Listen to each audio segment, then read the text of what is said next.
কোন দল ক্ষমতায় আসলে আমরা শান্তিতে থাকতে পারবো? জামাতে ইসলাম হোক। জামাতে ইসলাম আইলে সবচেয়ে ভালো হইব, মহিলা এবং পুরুষ সবাই লেগা। কোন সরকার ক্ষমতায় আসলে বাংলাদেশের সাধারণ মানুষ শান্তিতে থাকতে পারবে? সুবিধার হয় আপনার জামাত। আওয়ামী লীগ বিএনপি মনে করেন দেশটা রেখা ফেলাইবো, জামাত আসলে ভালো। জামাত আইলে ভালো হইব। জামাত কি চাঁদাবাজি করে না? ইসলাম হ্যাঁ জামাত কি চাঁদাবাজি করে এখন না? আসে না তো, আসলেন আপনি করবো আসক, আসলে তার মাত্র জামাতে ইসলাম কোন পুলাবান কোন দল থেকে চাঁদাবাজি নিতে আসে নাই আসে না, হ্যাঁ। আর আসবেও না ইনশাআল্লাহ। আপনার সামনে কোন দল ক্ষমতায় আসলে বাংলা সাধারণ মানুষ আরো ভালো থাকতে পারবে? আমরা বিগত আমাদের আওয়ামী লীগ বিএনপি সব দল দেখছি। আমরা আশা করি আগামীতে যদি জামাতে ইসলাম ক্ষমতায় আসে ইনশাআল্লাহ দেশ আরো ভালো অবস্থা থাকবে। এই এখন আমরা তো সবই দেখলাম, বিএনপিও দেখলাম, আওয়ামী লীগও দেখলাম। দেখি নতুন প্রার্থী পুর্থী আইলে ভালো আমাদের। আমরা 1 নম্বরে চাই জামাত আয়ু। ভোট দিবেন না এমনি বলতেছেন? আমরা ভোটার ভাই, আমরা দেশের নাগরিক। আমরা 38 বছর বয়স, তো ভোট দেবো না তো কি করবো? ভোট তো দিতেই হবে।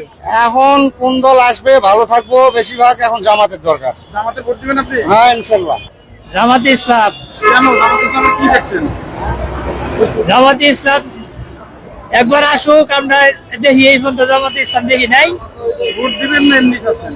ভোট দিব ইনশাল্লাহ, আল্লাহ যদি হাতে দেওয়া বাঁচায় রাখে। আল্লাহর জমিনে আল্লাহর দিন প্রতিষ্ঠিত হইলে বাংলাদেশ জামাতে ইসলাম ক্ষমতা আসলে, অতীতে 2 জন মন্ত্রী ছিল বাংলাদেশ জামাতে ইসলাম। একজন আলী হাসান শহীদ মোহাম্মদ আলী হাসান মোহাম্মদ মুজাহিদ সংস্থাপন মন্ত্রণালয়ের মন্ত্রী ছিলেন। বা যেটা ভাতা পাইতেন ওইটা থেকে 12 টাকা অপশিষ্ট ছিল, সেটা রাজকোষাগারে জমা দিয়েছেন। বাংলাদেশের জমিনে জামাতে ইসলাম ক্ষমতা আসলে একমাত্র শান্তি, কেবলমাত্র শান্তি বাংলাদেশ জামাতে ইসলামের মাধ্যমে। আগামী দিনে আমরা বাংলাদেশ জামাতে ইসলামকে চাই। শুকরিয়া আল্লাহ। আপনি কোন দল স্যার? বাংলাদেশ জামাতে ইসলাম ছাড়া কোনো উপায় নাই। একমাত্র শান্তি আনতে পারবো জামাতে ইসলাম, এছাড়া আর কোনো উপায় নেই। আমরা দেখছি, আওয়ামী লীগরাও দেখছি, বর্তমান আমরা বিএনপি কে আগেই দেখছি। জামাত ছাড়া কোনো উপায় নেই, একমাত্র জামাত। আচ্ছা শুকরিয়া। আপনি কোনটাকে? আমি ইনশাল্লাহ জামাতে একমত আছি। একা আছেন? বউ কি সবে মিলে সবে মিলে জামাতে ইসলাম যে ভোট দেওয়ার জন্য সিদ্ধান্ত নিয়েছি।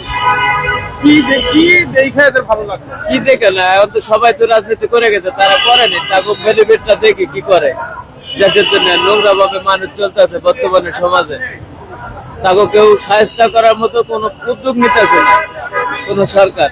এত ভাবে নোংরা হয়ে গেছে শহরটা মহিলাদের জন্য, তারা নোংরা ভাবে কাপড় ব্যবহার করে চলাফেরা করতেছে। এটার জন্য আগে দরকার জামাতে ইসলাম। দেখছি, কিন্তু এখন আমার মৃত্যুর আগে আমি জামাতকে দেখতে চাই ক্ষমতায়। এটাই আমার শেষ ইচ্ছা।